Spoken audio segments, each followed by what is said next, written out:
Haleluya. Haleluya. Salam sejahtera dalam kasih Tuhan Yesus Kristus. Bersyukur kita ada lagi pada saat pagi menjelang siang ini. Semua karena anugerah Tuhan. Amin. Haleluya.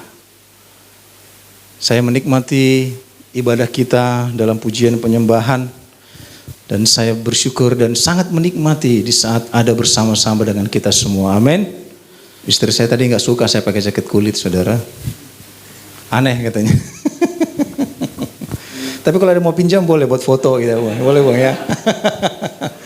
Buat nakut-nakutin ayam gitu ya. Puji Tuhan. Mari kita memperhatikan dalam Injil Yohanes pasal 21, saudara. Injil Yohanes pasal 21, ada satu bagian yang Tuhan taruh di hati saya. Menjelang kenaikan Tuhan Yesus, kita akan mengadakan ibadah raya di hari Kamis jam 5 sore, saudara, kenaikan Tuhan Yesus. Dan setelah itu hari Jumat, itu sekalian sudah hari Jumat dan seterusnya kita akan doa 10 malam di tempat ini. Saudara yang merindukan menikmati lagi Roh Kudus, bagi saudara yang sudah menerima baptisan Roh, mari kita sama-sama beribadah, membangkitkan lagi Roh itu menyala-nyala di hati kita.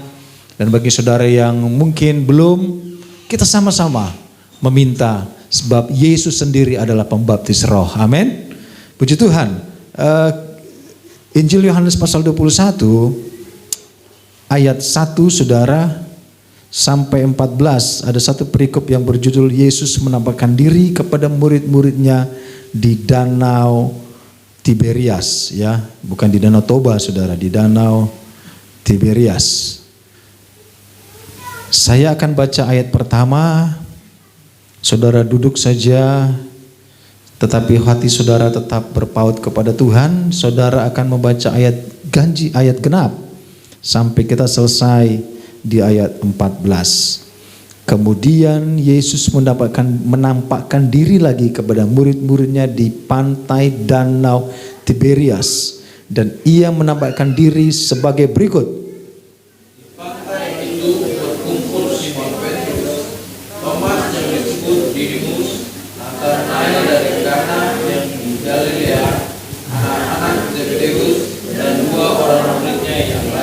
Kata Simon Petrus kepada mereka, "Aku pergi menangkap ikan." Kata mereka kepadanya, "Kami juga dengan engkau." Mereka berangkat lalu naik ke perahu, tetapi malam itu mereka tidak menangkap apa-apa. Ketika hari mulai siang, Yesus berdiri di pantai. Tetapi murid-murid itu tidak tahu bahwa itu adalah Yesus. Kata Yesus kepada mereka, "Hai anak-anak, adakah kamu mempunyai lauk pauk?" Jawab mereka, "Tidak ada." Maka kata Yesus kepada mereka, "Letakkanlah jalanmu di sebelah kanan perahu, maka akan kamu peroleh." Lalu mereka mendebarkannya, dan mereka tidak dapat menarik lagi karena banyaknya ikan. Maka murid-murid yang dikasihi Yesus itu berkata kepada Petrus, "Itu Tuhan." Ketika Petrus mendengar bahwa itu adalah Tuhan, maka ia mengenakan pakaiannya sebab ia tidak berpakaian, lalu terjun ke dalam danau. Murid-murid yang lain datang dengan perahu karena mereka tidak jauh dari darat, hanya kira-kira 200 mata saja, dan mereka membawa jala yang penuh ikan. Ketika mereka tiba di darat, mereka melihat api arang dan di atasnya ikan dan roti. Kata Yesus kepada mereka, "Bawalah beberapa ikan yang baru kamu tangkap." Simon Petrus naik ke perahu lalu menghela jala itu ke darat, penuh ikan-ikan besar, 153 ekor banyaknya, dan sungguh pun sebanyak itu jala itu tidak koyak. Kata Yesus kepada mereka, "Marilah dan sarapanlah." Tidak ada di antara murid-murid itu yang berani bertanya kepadanya, "Siapakah engkau?" Sebab mereka tahu bahwa dia adalah Tuhan. Yesus maju ke depan mengambil roti dan memberikannya kepada mereka. Demikian juga ikan itu. menampakkan diri kepada murid-muridnya sesudah ia bangkit dari antara orang mati. Amin. Puji Tuhan. Saudara, saya beri tema hari ini berkata tetap lakukan tugas. Amin. Saudara, kisah ini ditulis oleh Rasul Yohanes. Pasal 21 adalah pasal penutup dari Injil Yohanes, saudara. Biasanya apa yang ditulis Matius ditulis oleh Markus karena mereka bersama-sama. Apa yang ditulis Markus pasti ditulis oleh Lukas. Ditulis oleh Yohanes. Kebanyakan seperti itu, saudara. Tetapi Injil Yohanes 21 ini tidak ada di Injil sinopsis lain. Hanya ada di Injil Yohanes. Karena sebenarnya kalau kita memperhatikan Injil Yohanes pasal 20 ayat 30-31, saudara, di sana sebenarnya Rasul Yohanes sudah menutup, ya. Memang masih banyak tanda lain, Yohanes 20 30 sampai 31, memang masih banyak tanda lain yang dibuat Yesus di depan mata murid-muridnya yang tidak tercatat dalam kitab ini. Tetapi semua yang tercantum di sini telah dicatat supaya kamu percaya bahwa Yesuslah Mesias, Anak Allah, dan supaya kamu oleh imanmu memperoleh hidup dalam namanya. Itu sudah kata penutup. Karena tujuan dari Injil Matius, Markus, Lukas, Yohanes ditulis tujuannya untuk engkau percaya bahwa Yesus adalah Mesias, Anak Allah. Ditutup. Tetapi dibuka lagi sebagai pasal tambahan, pasal 21, saudara, sebagai sepertinya pasal terakhir. Karena apa, saudara? Sebenarnya tidak mau ditulis karena Injil Yohanes pasal 21 ini sepertinya mempermalukan para rasul. Sepertinya satu perikop, satu pasal terakhir yang paling terakhir di kitab Injil, 4 Injil, saudara, sepertinya ini mempermalukan para rasul. Mari kita perhatikan, saudara, Yohanes pasal 21, kita mulai dengan ayat yang ketiga. Kata Simon Petrus kepada mereka, aku pergi menangkap ikan. Kata mereka kepadanya, kamu pergi juga dengan aku. Kami pergi juga dengan engkau. Mereka berangkat lalu naik ke perahu, tetapi malam itu mereka tidak menangkap apa-apa. Ini sebenarnya mempermalukan para rasul, karena di saat mereka 3,5 tahun berjalan bersama dengan Yesus, melihat mujizat, saudara, melihat tanda-tanda heran, melihat karya Yesus, saudara, mereka seharusnya sudah terus percaya. Dan apa yang mereka lakukan? Mereka kembali kepada aktivitas mereka yang lama, saudara. Mereka mengingat lagi masa lalunya. Mereka mengingat lagi apa yang mereka kerjakan di waktu-waktu sebelum mereka mengenal Yesus. Sepertinya masa lalu itu sebenarnya enak. Sepertinya pekerjaan yang lalu itu sebenarnya nyaman. Sepertinya menguntungkan. 3,5 tahun kita berjalan, mondar-mandir. Mereka katakan gak punya duit sama sekali. Mereka seakan-akan melihat masa ke belakang mereka. Kayaknya kehidupan lama kita oke juga ya, bro. Ada yang masih mengingat, saudara? Atau masih ada yang mengingat mantan di sini, saudara? Masih ku ingat kan engkau gitu ya. Jangan ya. Jangan sering-sering gitu, saudara. Ya. Bung Andri kalau kamu mau dijambak jangan ingat-ingat ya, puji Tuhan. Para rasul, saudara, masih pengen, saudara, masih ingat, bro, dulu kita nangkap ikan, jual, duit di kantong tebal gitu, saudara. Yesus satu kali berkata dalam Injil Lukas pasal 9 ayat 62 dikatakan, tetapi Yesus berkata, setiap orang yang siap untuk membajak tetapi menoleh ke belakang tidak layak untuk kerajaan Allah. Ada keraguan-raguan, saudara. Kita mengingat bagaimana seorang pemuda kaya ingin mendaftar jadi murid Yesus yang ke-13, saudara. Yesus katakan, lakukan Taurat. Dia katakan, oke, siap, saya sudah lakukan Taurat. Tetapi Yesus katakan, jual hartamu. Kosongkan dirimu, jual hartamu bagi ke orang miskin dan ikut aku. Dia bilang, wih gila bener nih katanya. Harta gue jual, gue jalan sama dia. Gak jelas mau makan di mana, mau tidur di mana. Dia mundur saudara. Yesus katakan bahwa setiap orang yang siap untuk membajak tetapi menoleh ke belakang tidak layak untuk kerajaan Allah.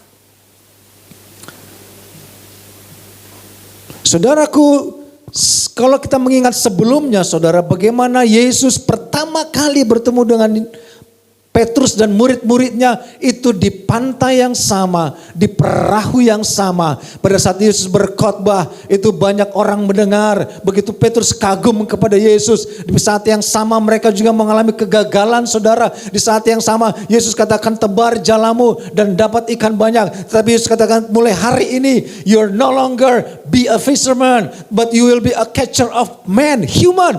Kalau bukan penjala ikan tapi menjadi penjala manusia. Di saat itu Petrus meninggalkan segala sesuatunya. Tetapi setelah 3,5 tahun mereka mengalami semuanya itu. Yesus mati, Yesus bangkit. Tetapi tetap mereka berpikir lebih baik kita kembali ke masa lalu. Di perahu yang sama saudara. Petrus katakan mari bro, kita melaut lagi. Padahal saudara banyak kali Yesus sudah katakan jangan pergi kemana-mana. Tinggal di Yerusalem, nantikan. Tadi kita mengikuti pembacaan Alkitab saudara. Yesus sampaikan bahwa penghibur itu akan datang. Lebih baik aku pergi supaya penghibur itu datang. Karena Yesus dalam konteks manusia, Yesus 100% manusia, 100% Allah saudara. Dalam konteks manusia, dia tidak bisa menjadi omnipresence. Tetapi dikala dia naik ke sorga, Roh Kudus turun bagi engkau dan saya. Disitulah terjadi omnipresence saudara. Yesus ada di tempat ini, Roh Kudus ada di tempat ini, Roh Kudus ada di tempat lain, Roh Kudus ada di seluruh dunia. Langit dan bumi bahkan di sorga saudara ada omnipresence. Dan itu yang setan tidak bisa saudara. Setan masih menganut sistem komando. Hanya satu orang komando dan dia punya banyak anak buah. Tetapi Yesus katakan dia harus pergi. Yesus katakan tunggu di Yerusalem. Nantikan. Saudara, kenapa kita GPDI tetap memegang teguh doa 10 malam saudara? Karena pada saat Yesus bangkit ada 40 hari. Yesus masih menunjukkan dirinya kepada banyak orang.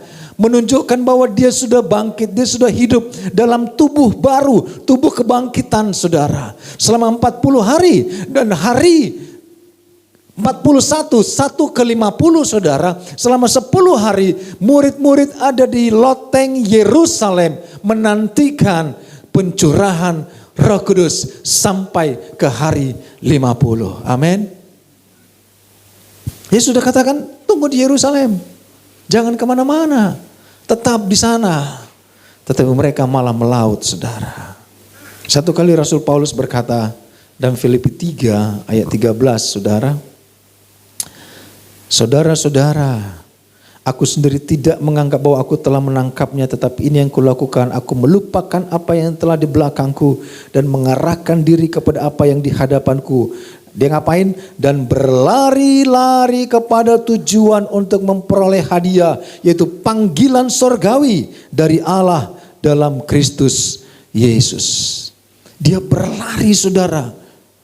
Sekalipun mungkin kita katakan dulu saya seorang sukses. Dulu saya punya usaha. I was somebody before saudara. Tetapi di saat kita sudah dipanggil Allah. Seperti Rasul Paulus katakan. Aku melupakan dan berlari-lari kepada tujuan. Untuk memperoleh hadiah. Yaitu panggilan sorgawi dari Allah dalam Kristus Yesus. Amin.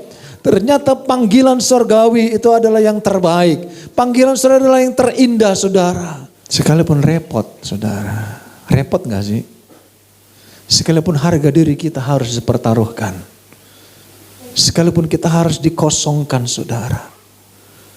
Karena kecintaan kita kepada panggilan itu. Dan Rasul Paulus pernah juga katakan bahwa apa yang dahulu merupakan keuntungan bagiku. Sekarang ku anggap sebuah kerugian karena pengenalan akan Kristus. Saya katakan tadi pasal 21 Injil Yohanes seharusnya tidak ditulis karena sudah ditutup. Apa tujuan Injil ditulis? Supaya orang-orang percaya Yesus adalah Mesias, juru selamat anak Allah yang hidup. Sudah sempurna. Tetapi ini adalah satu aib, saudara.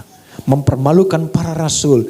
Karena ternyata sekaliber Petrus dan kawan-kawan, mereka masih mengingat masa lalu mereka dan kembali untuk melakukan pekerjaan mereka. Meninggalkan pelayanan, meninggalkan Tuhan, meninggalkan rencana Allah. Melupakan perintah itu. Walaupun diperintahkan tunggu di Yerusalem. Kita lanjut saudara ke ayat 4 dan 5. Ketika hari mulai siang, Yesus berdiri di pantai. Akan tetapi murid-murid itu tidak tahu bahwa itu adalah Yesus.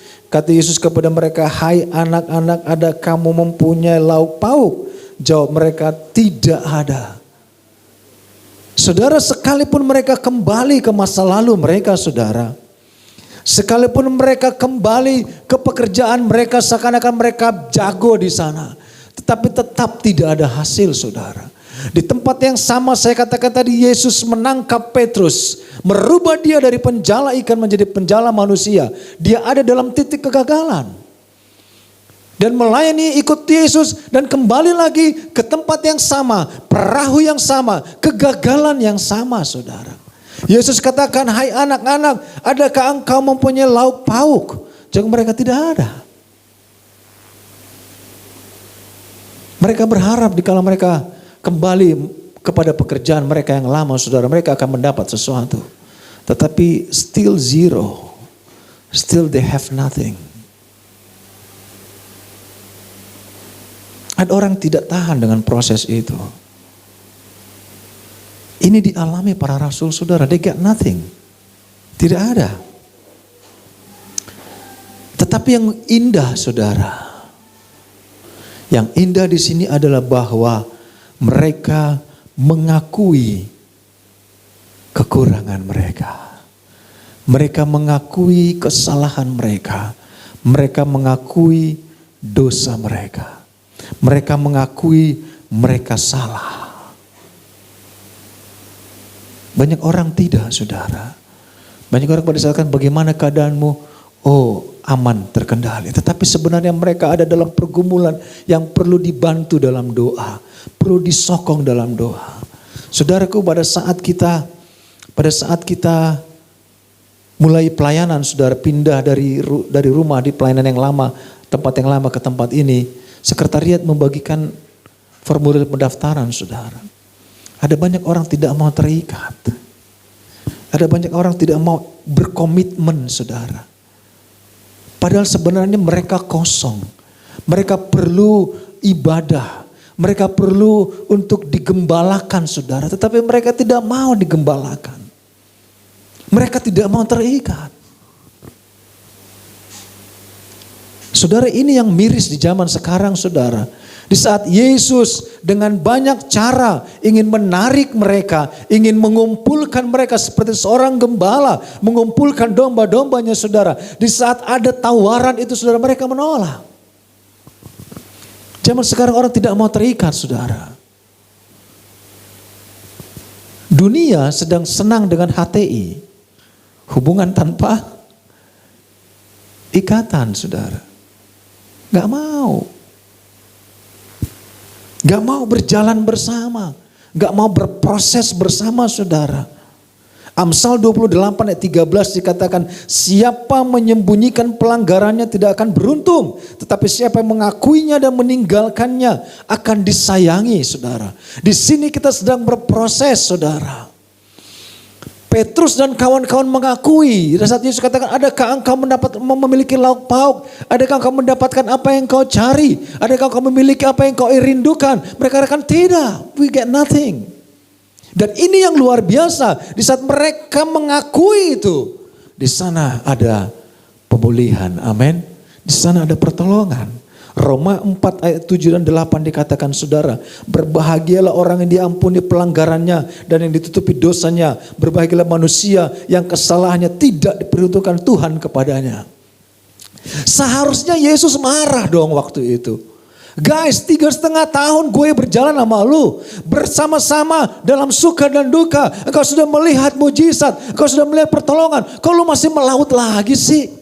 Lu gak percaya gue. Bahkan seharusnya Yesus marah kepada Petrus. Lu nih, ini orang nih yang menyangkal gue 3 kali. Ada dosa besar sebenarnya. Seharusnya Yesus marah. Tetapi Yesus tidak. Dia cuma berkata, do you get what you want? Apakah engkau mendapatkan apa yang kau cari? Mereka bilang gak ada Tuhan. Mereka di tempat yang tepat saudara. Mereka di perahu yang tepat saudara. Mereka di danau yang tepat. Mereka di momen yang tepat saudara. But still they get nothing.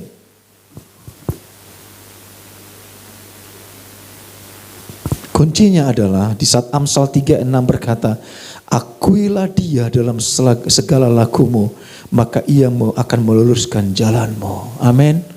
Untung para rasul masih punya iman. Mereka masih mengakui kekurangan mereka. Mereka masih mengakui kesilapan mereka. Banyak orang tidak saudara. Banyak orang masih tidak mau mengakui bahwa mereka salah. Saya katakan tadi pada saat kita sodorkan formulir saudara untuk kita bersama-sama membentuk sebuah pelayanan saudara. Banyak orang gak mau terikat. Banyak orang gak mau mengakui kekurangannya. Bahwa mereka perlu topangan doa. Bahwa mereka perlu digembalakan saudara oleh Tuhan sendiri. Kita lanjut saudara ke ayat 6 saudara. Poin ketiga. Yesus hadir memberi pertolongan di saat kita taat saudara. Amin. Ayat 6 dikatakan Injil Yohanes pasal 21 ayat 6. Maka kata Yesus kepada mereka, tebarkanlah jalamu di sebelah kanan perahu, maka akan kamu peroleh. Lalu mereka menebarkannya dan mereka tidak dapat menariknya lagi karena banyaknya ikan. Yang pertama tadi bahwa perlu mereka mengakui sehingga ada pemulihan. Saudara, poinnya juga dikatakan bahwa mereka perlu taat. Di saat Yesus hadir ada pertolongan saudara. Yesus yang penuh kasih, yang penuh cinta itu memberikan solusi. Dan mereka taat saudara. Tebarkan sebelah kanan. Kalau di bagian sebelumnya, sebelum mereka menjadi rasul saudara. Mereka mesti membantah, Tuhan sepanjang malam kami menangkap ikan, kami gak dapat apa-apa. Itu sebelum mereka jadi rasul, tapi setelah mereka jadi rasul, mereka sudah mengakui dan menyadari. Setelah mereka mengenal Yesus, mereka mengakui dan menyadari itu. Dan mereka siap untuk taat. Taat saja saudara.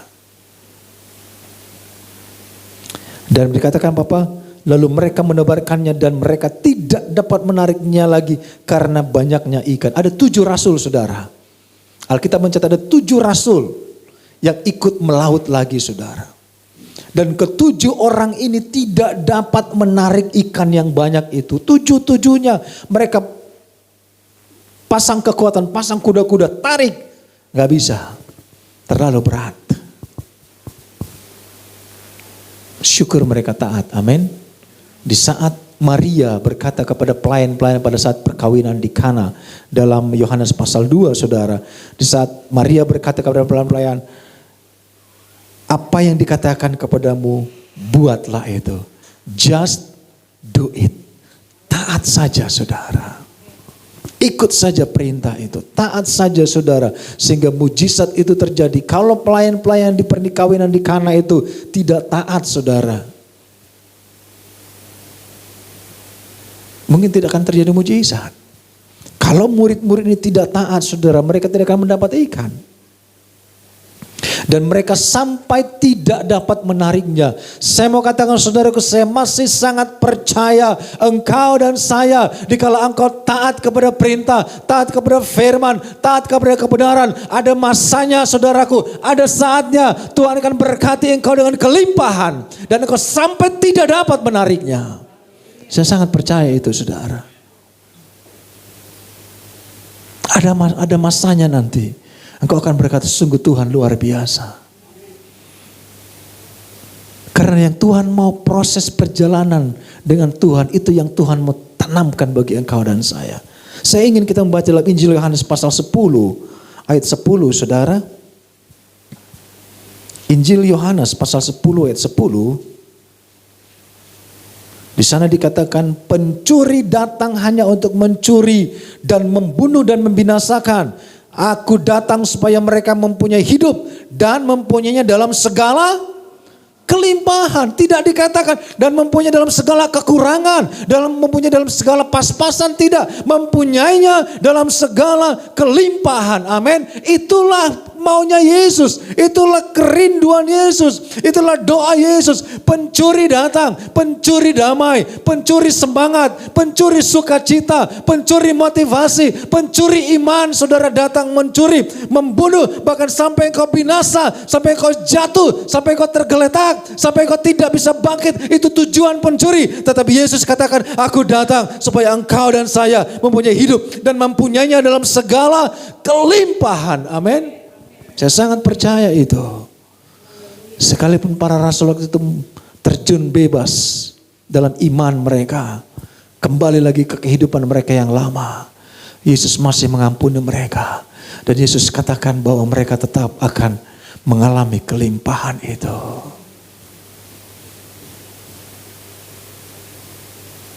Itu yang luar biasa, saudara.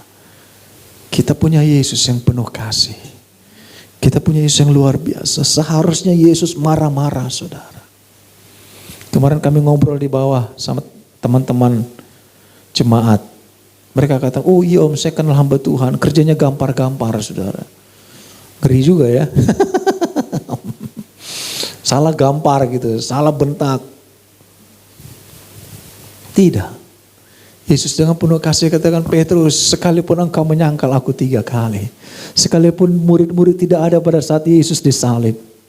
Ada Simon dari Kirene, orang lain, saudara.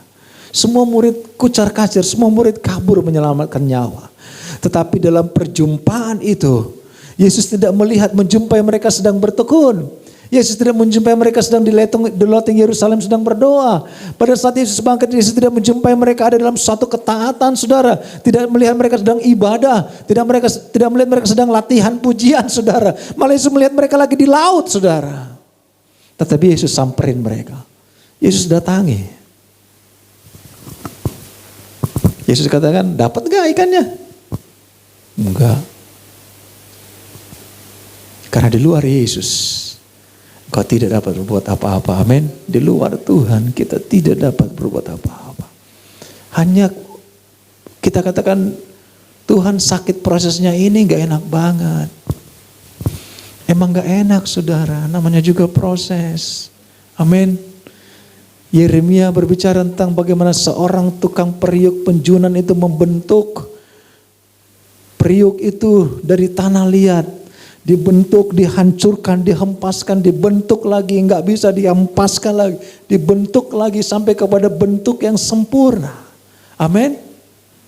Kalau itu tanah liat bisa teriak, dia teriak, saudara. Tapi memang proses itu nggak enak, saudara.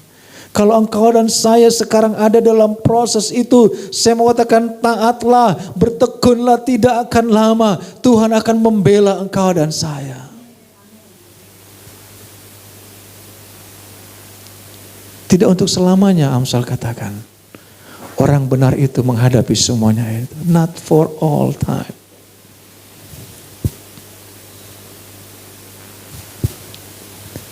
Keempat, saudara, mari kita melihat dalam ayat 7 sampai 11.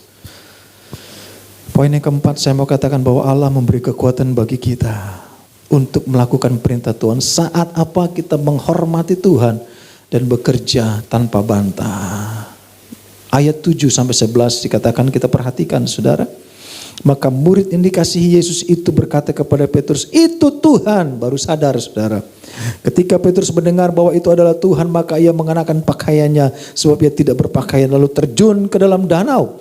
Murid-murid yang lain datang dengan perahu karena mereka tidak jauh dari darat. Hanya kira-kira 200 hasta saja, dan mereka menghela jala yang penuh ikan itu. Ketika mereka tiba di darat, mereka melihat api arang dan di atasnya ikan dan roti. Kata Yesus kepada mereka, bawalah beberapa ikan yang baru kamu tangkap itu. Simon Petrus naik ke perahu lalu menghela jala itu ke darat penuh ikan-ikan besar, 153 ekor banyaknya. Dan sungguh pun sebanyak itu jala itu tidak koyak. Baru sadar itu Yesus, itu Tuhan, saudara.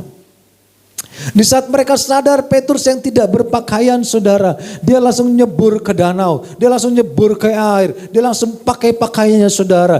Dia tetap seperti prajurit, sebagai rasul, taat kepada pimpinan, menghormati, saudara. Dia memakai pakaiannya kembali, saudara. Dia memakai pakaian dinasnya kembali. Dia pakai pakaiannya, dia baru menghadap Yesus. Ada bentuk penghormatan, ada bentuk dia mengagungkan Tuhan.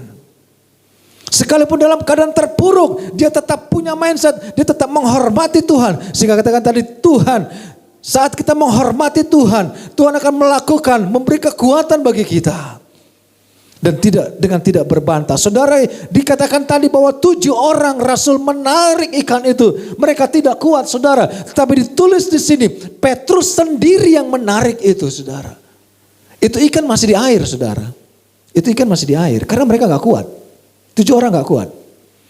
Tetapi di saat Petrus melihat Yesus, di saat dia menghormati Yesus, dan di saat taat kembali kepada Yesus dengan kekuatannya, saya mau katakan di saat ada pemulihan, Allah akan memberikan kepada saya kekuatan untuk menghadapi dan untuk meraih berkat itu. Petrus sendiri menarik ikan yang besar itu sendiri. Dia kuat karena kekuatan yang dari Tuhan. Amin. Ada kekuatan dikala engkau bertemu Tuhan. Ada kekuatan dikala engkau tahu bahwa itu Tuhan. Ada kekuatan dikala engkau menghormati di kehadiran Tuhan. Kita tidak akan pernah kuat kalau Allah tidak terlibat. 7 rasul itu sudah menarik. Di sana sudah ada ikan. Tapi mereka tidak mampu, saudara. Sebelum mereka menghadap Yesus. Sebelum mereka melihat muka dengan muka. Sebelum mereka mengenakan pakaian kebenaran itu. Sebelum mereka kembali bertobat dan mengambil pakaian kekudusan itu. Barulah Petrus kembali ke air dan menarik berkat itu. Dan mereka dapat meraihnya. Amin. Dan itu pun, saudara, yang mereka makan bukan hasil tangkapan mereka. Yang mereka makan itu pun yang Yesus siapkan. Bukan lagi makanan dunia. Bukan lagi apa yang dunia miliki yang kita akan nikmati. Yesus siapkan, saudara, makanan rohani. Yesus siapkan makanan yang dari Allah sendiri untuk engkau nikmati, menjadi kekuatan engkau dan saya. Sekalipun ada ikan 153 banyaknya, saudara. 153 ekor banyaknya ikan-ikan besar, saudara. Tetapi Yesus tidak makan itu. Dikatakan bahwa di sana sudah Allah siapkan. Allah yang siapkan bagi engkau dan saya. Seperti Abraham berkata kepada anaknya Ishak. Ishak katakan, di mana korban itu? Abraham katakan, Allah siapkan. Amin. Bukankah itu luar biasa, saudara? Allah yang akan siapkan. Dia yang akan melakukan itu bagi engkau dan saya. Mereka mungkin bangga dengan hasil tangkapannya. Sekalipun itu hasil karena Yesus yang memberkati mereka. Tetapi tidak, Yesus tetap siapkan makanan rohani yang terbaik untuk mereka. Di saat Allah berkata kepada Elia, makanlah karena perjalananmu masih terlalu jauh bagimu. Ada makanan yang Allah siapkan bagi engkau dan saya. Karena perjalanan kita masih harus kita jalani ke depan. Dan makanan itu adalah yang menguatkan engkau dan saya. Amin. Kekuatan yang daripada Tuhan. Poin terakhir, saudara, di ayat 12 sampai 14. Kata Yesus kepada mereka, marilah dan sarapanlah.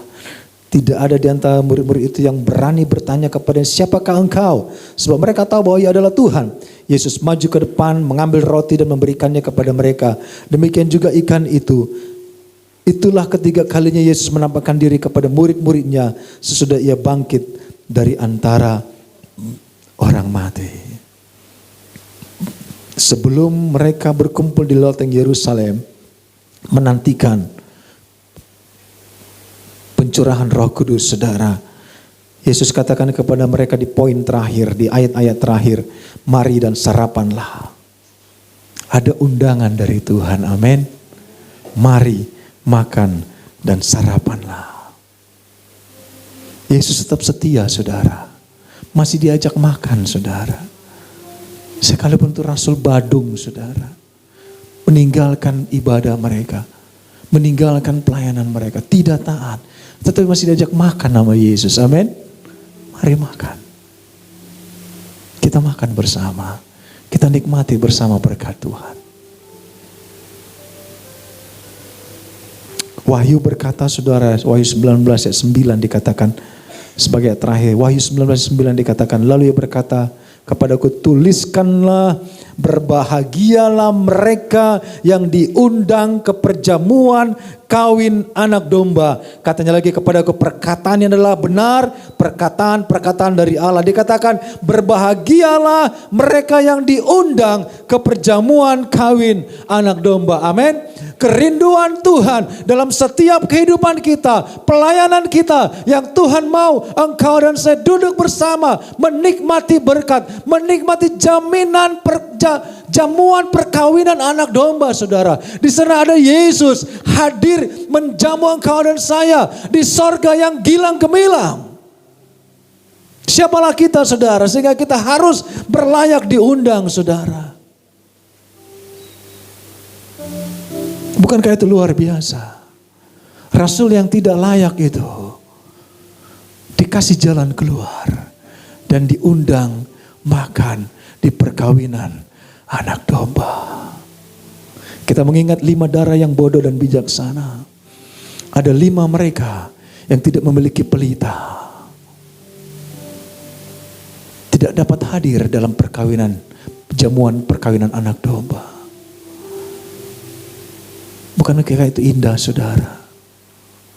Engkau diundang dalam jamuan perkawinan anak domba. Siapalah kita, saudara? Adakah engkau berpikir engkau layak? Adakah engkau berpikir engkau sebenarnya pantas? Yang membuat engkau layak adalah Yesus. Yang membuat engkau layak adalah ketaatan di saat kita taat. Ikut proses yang sakit itu, saudara. Sehingga engkau diundang dalam jamuan perkawinan anak domba. Yesus katakan, mari duduk, kita makan. Kita bercengkrama. Kita berbicara satu dengan yang lain. Kita menikmati kebersamaan itu. Yesus menghampiri mereka di danau itu. Yesus menjumpai mereka di danau itu. Sekalipun mereka dalam kondisi yang berdosa, kondisi yang tidak layak. Tidakkah engkau rindu? Seperti Wahyu katakan, berbahagialah mereka yang diundang ke perjamuan kawin anak domba. Bagaimana engkau bisa diundang kalau engkau terus ada di luar sana? Bagaimana engkau bisa diundang kalau engkau tidak mau hadir dalam proses itu? Bagaimana engkau bisa diundang kalau engkau tidak mau digembalakan oleh Tuhan sendiri?